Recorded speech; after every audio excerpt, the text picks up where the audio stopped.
Imagine you're in a crowded train station and suddenly an emergency alert goes off. Sirens blare, people panic, but if you're deaf or hard of hearing, you might have no idea what's happening. Unfortunately, this is not a rare occurrence.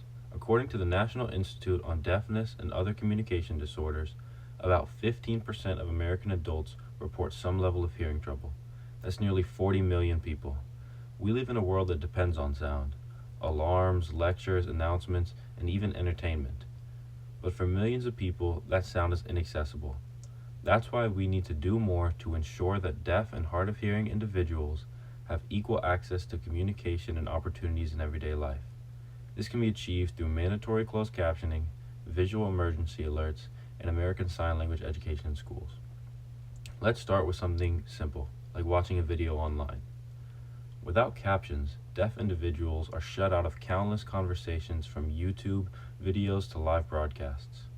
In 2012, the National Association of the Deaf sued Netflix for failing to caption its content. A judge ruled that Netflix must comply with the Americans with Disabilities Act. That was a huge win, but many platforms like TikTok and Facebook Live still fall short. The thing is, captions help everyone. A 2023 survey found that nearly 90% of viewers, hearing and deaf, use subtitles to help them focus or understand dialogue. So if it benefits everyone, why is it not required on all videos? Now let's talk about emergencies.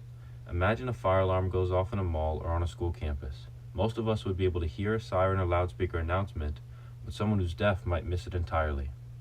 The Americans with Disabilities Act says that public spaces must provide effective communication during emergencies. But that doesn't always happen. ADA.gov points out that many schools and public buildings still lack proper visual alerts. Some states are leading the way, however. For example, California uses visual phone alerts, and New York City broadcasts emergency texts and social media posts. But these examples should be standard, not exceptions. We have the technology, flashing alarms, captioned broadcasts, emergency text. We just need the policy and enforcement to back it up.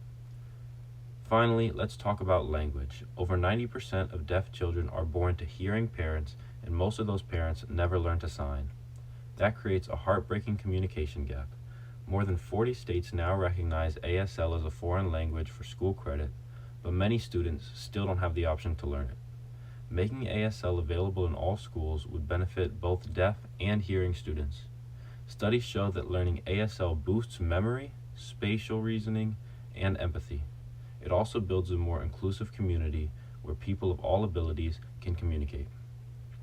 Now, some argue that these changes are too expensive or difficult to implement, but what's the cost of not doing them?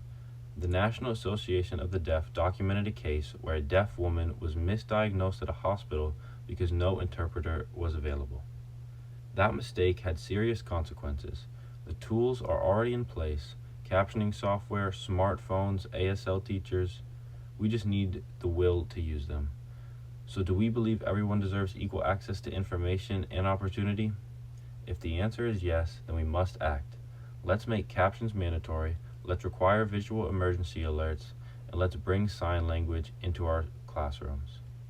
Because access isn't a privilege, it's a right.